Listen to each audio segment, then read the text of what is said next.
Hi, I'm Dr. Ryan Fuller. I'm going to talk to you a little bit about good anger versus bad anger. So, anger is considered to be a negative emotion. At the same time, it's important to recognize that all emotions evolved with a function. They had to provide some survival value. And while it's clear probably how anger and aggressive behaviors might perhaps warn or even intimidate a particular rival, how that might have served us in some situations, it may not serve us in every situation today, when oftentimes our triggers are things like financial stress or an unpleasant employer or a traffic jam.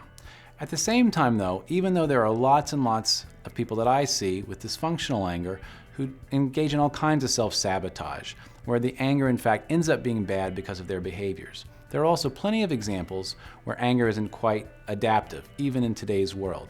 So I'll give you a few examples of the kinds of things that it does and how you might see those manifest. So first, anger typically alerts us or warns us of a potential danger or threat or injustice. And so oftentimes, especially if we've been brought up to be incredibly polite and considerate, we may have a really difficult time recognizing when someone might be taking advantage of us or some injustice is actually taking place. So anger is something that sort of alerts us or warns us that something might be going on that is wrong. The second is it motivates and energizes us. So just as it can provide energy to fight off a predator or a potential rival, it also activates us and can motivate us over time to carry out something that might take behaviors again and again and again to carry through for a longer term goal.